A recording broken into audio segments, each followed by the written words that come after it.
Hey, what's up, everybody? It's Charlie from Raging Entertainment. Today I wanted to go ahead and do a 4K review for you guys of the Karate Kid box set.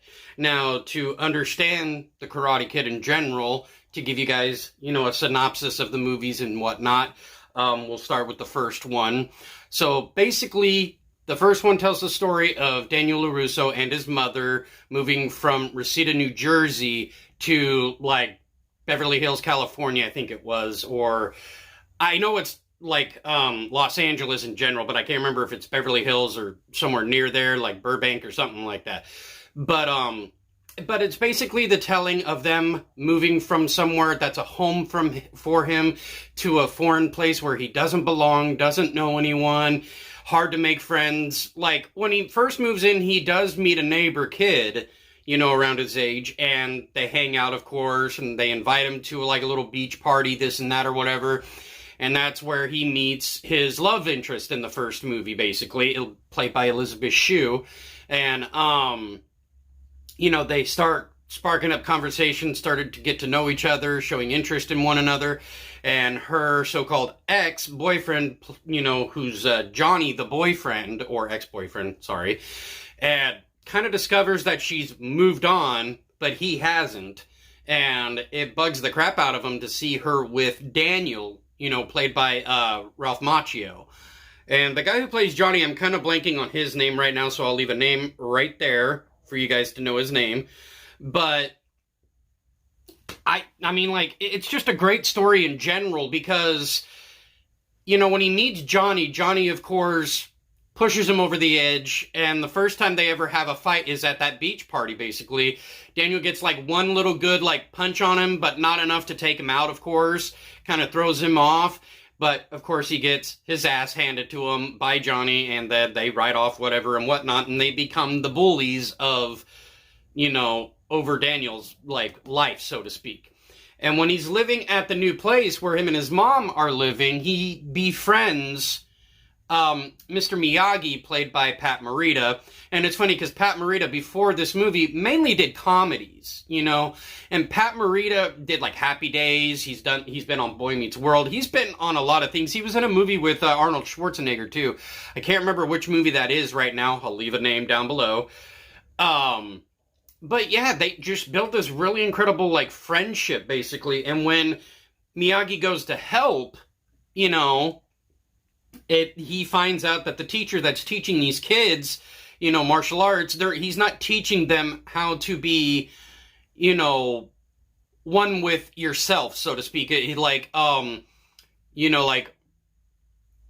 mercy, no mercy, as in take them out, don't care about their situation, just take them out, and of course, towards the end of the movie, Daniel overcomes and becomes champion and beats the so-called Cobra Kai. And, basically the story moves on, goes to number 2, and that's when, his mom gets a job? No, that might have been number 3, sorry. Number 2, he ends up going to, Japan with Mr. Miyagi because his mom, ended up getting, yes, it was number 2, so, yeah. She got a job, had to go to Fresno, this and that or whatever, and he didn't want to go. And of course, Miyagi got to talk to his mom, set up a deal where he was going to stay with him and stuff like that.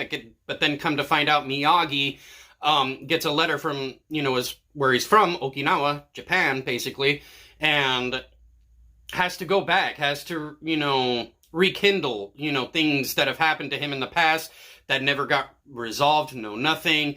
His best friend that ended up hating him, at one point, they have this feud or whatever, and his best friend, being the name Sato, wants to take out Miyagi, because of something that happened, and I'm not going to go into detail on that part, but Daniel meets another love interest over in Japan, and her dream is to become a dancer, this and that or whatever, and Sato's nephew is causing problems to Daniel, while Sato has his problems with Miyagi. And getting towards the end of the movie, Sato, of course, realizes his, wrongdoing, this and that hate is wrong. The key word was just hate. And that the message was that he was wrong. Hate is wrong. But his nephew didn't want to hear about it, nothing like that. And because of Japanese tradition and stuff, that in order for him to get back his honor, by killing Daniel would restore that honor, basically. And of course, like the first one, overcome all obstacles and takes him out, but instead of killing the guy, he lets him live. But knowing that he was defeated, basically. I hate to say it, by an American kid. I don't like to say it like that, but it's true. And the third one, of course, they're coming back from Japan and come to find out that the girl that he had an interest with over there, he's telling his mom, like, it didn't work out. She ended up taking, you know, a chance in New York to do a dance theater kind of thing. And so he kind of meets another love interest, but instead of being a love interest, because what I found out with the movie is that the girl who played the love interest was actually underage during the filming of the movie, so they couldn't really have that love affair like they wanted to do originally. And they just became like very good friends, like best friends in a sense.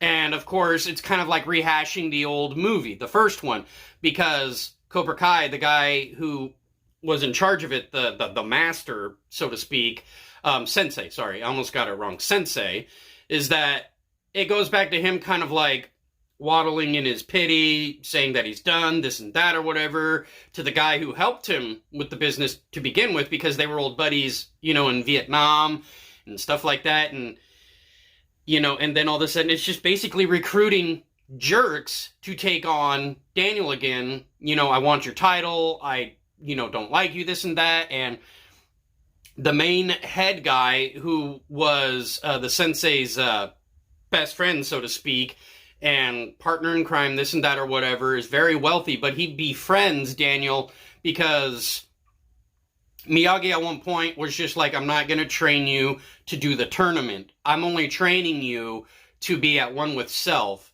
you know, kind of thing. And that the tournament, you've already done it. You've already conquered it. You don't need to go back. But then, of course, with the whole bullying and stuff like that or whatever it may be, at one point, they just went too far and, you know, Daniel says, now will you train me? And he goes, yes, I will. Because it's one of those, like, I'm not going to just sit back and let people be, you know, I'm not going to let them run me over like they've been trying to do. And, of course, like the other two, overcome all obstacles and becomes champion once again. But that's just to sum up these three for synopsis-wise, okay? So the movies are great. I love these movies to death. So if you want to look at the little box right here, I love this box. It's actually pretty sturdy. Kind of, you know, cardboard feel to it. Then, of course, you've got the movies right here. I'll go ahead and take them out so you guys can see, you know, the third one, second one, first one. You know, in the back, they're all the same. They all look the same. So that's what's cool. These are like my favorite movies from my childhood, you know, and classic 80s movies, in my opinion, especially the ones that I personally enjoyed. You know, I hope all of them that I watched as a kid do get 4Ks. And to show you the collage on the back, this is really nice too, because next year, The Lost Boys is another one that I'm looking forward to 4K-wise, because I love that movie, another favorite. But this is a really nice collage, I really enjoy this. So it's basically all characters throughout the, you know, 3 films. So you've got Sato, you got his nephew, the love interest from the second one, and then this is the guy that I was talking about, that's the boss over, you know, Sensei right there. And let's see, this is, oh, I forget her name, but she was in a movie called Teen Witch as well. So, but she was the love interest, so to speak, in the third one, but became friends more than, say, love interest. And then, where's the love interest for the first one? Right here, Elizabeth Shue. Right next to her is actually the mom. And you've got Miyagi, of course, with Daniel right there. I love this collage. Oh, this is the bully. Sorry. I thought that was the sensei. Sorry. That's the bully from the third movie. And then you've got Johnny right there from the first one. I just love it. I would love to have that as a poster. That would be a really cool poster to have. But, so the first movie, it came out in 1984. Then the second came out in 1986. And then the third came out in 89. So it almost seemed like it was almost back-to-back, kind of like how Back to the Future almost became, because the first one came out 1985, I believe. Either 84, 85, because I know that the timeline in the movie, they say 1985, so it might have been 85 that it actually came out. But then, like, number 2 and 3 with Back to the Future, they filmed back to back. So then that, because the second one came out in 89, and then the third one came out in 1990. But to go over the visuals for the 4K, so when I got this, I watched number 2 and number 3, because about a week or two ago, I watched the first one because I already had it in general from when they released it last year. And I thought they were going to do them individually, and they did not do that, it turns out. So, starting with number 2, visually, looks great. Love the cinematography in this movie. Very, very much, because a lot of landscapes, a lot of, like, ocean view, water, fire, you know, definition to the buildings, the architectural kind of stuff, and just, it looks really amazing. I wish I could show you guys, because my phone just does not do justice for you guys to see what I'm talking about, but visually looks great. Audio-wise, it sounds good. Now, the only drawback I have is kind of like I've said with other previous films, you know, is the music, the score to the movie itself, where it kind of overpowers the dialogue in a sense. Because in number 2, where the storm comes in, everybody has to run for shelter, this and that. One girl is stuck on this, like, podium type of thing that's got a ladder on it, but she's scared, she's in the storm. It was where you ring the bell to let people know that there's a storm coming, basically. And I don't know why, because this is where movie logic kind of gets weird, is that why didn't she just, like, you know, get down after she was done? But apparently she got too scared, was stuck up there. Daniel goes to get her, and when he's trying to yell out, "Hold on, I got you," stuff like that, you almost can't hear it because of the score, the music that's going on and stuff, and the sound effects at the same time. And that's where, in my opinion, that it kind of drowns out the dialogue. And that's the only flaw that I've really had with, like, the movies themselves. But visually, these movies did a really good job. I mean, like, number 2, I love the landscapes. Number 3, not a lot of landscape kind of shots, but there is some. Don't get me wrong, there are some, because at one point, he has to go get a tree, and it is by the, you know, ocean, this and that, over a cliff, and there's some really nice shots in there as well. But visually, these turned out really good. Sony, you always do a good job with your films and stuff. The only drawback is just the audio mix needs to be a little bit better. You know, try to even out the score and the dialogue and the sound effects all at once. Try to make them as, you know, presentable as you can, so then that way we can hear the dialogue as well as the score, the sound effects, and all that stuff. That's the only drawback I really have from this. But other than that, it's a great package. I love these movies. They are a favorite franchise of mine, next to, like, say, some horror movies like Nightmare on Elm Street, Jason, the Friday the 13th movies, you know, and Critters. I love those movies. I haven't seen the more recent one, which I need to see, which is called Critters Attack, I think. But there are some titles that are coming out next year that I'm very excited for. There are some that are out now that I haven't gotten, just because of budget-wise. Like, I want to get Roger Rabbit. I want to get, you know, certain other titles, just not able to because of budget. But I did get this one, because this one I felt like I wanted more than the others, to be fully honest with you. So I'm very happy that I did make this purchase, and I'm glad that my local Best Buy actually had it, so, because I wasn't sure if I was going to be able to get it or not, because I don't know if it's like a limited edition type of deal or whatever it may be. Hopefully it's not a limited edition, but I'm sure at one point they will release the other 2 as individual copies rather than, say, having to buy it as a box set. Now, the box set is awesome. I love this thing. Like, this would look good as a poster. That would look good as a poster. I mean, it's a...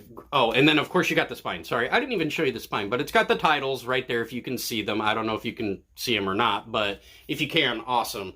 But, yeah. So when it comes to reviews, I apologize that I just don't have those screenshot availabilities to be able to show you what I'm talking about or anything like that. But... you know, I hope you guys do like my videos. I hope you enjoy them. I really do. And if you guys want to, please leave a like, subscribe, turn on bell notifications, comment down below if you did get this, or if you're waiting, or if you're not really a big fan. Like, whatever it may be, you know, in general. Whether you agree or disagree with how I say that the transfers are. Whether it's the audio being like too much, too little, you know, or the visuals where it's like, because it still has its grain, like it still has its grain, but other than that, it really, I mean, like, because, I mean, anybody who's a grain hater, you know, I don't care, because the grain doesn't really bug me that much, but it's a good transfer altogether. But yeah, please leave a like, subscribe, turn on bell notifications, that way you are notified anytime I do, you know, put up a video. I'll leave my link to my, links to my social media, as well as my PayPal, my Amazon wish list, in case you guys wanted to do anything. Finally figured out what was wrong with my wish list thing, because I wasn't sure if anybody was really doing it or not, and whatever it may be, but I fixed it to where, like, I do have a shipping address on there now, to where if you guys did want to, it can actually come and show up if you guys decide to support in that way. And you can also just support by, you know, liking the video, sharing the video, commenting, whatever it may be. Whatever you can do to show support does show me that you guys love and enjoy my videos. It would like to see more. But that will conclude this review of the Karate Kid 4K box set. I'll see you guys in the next video. Take care, stay safe, stay tuned.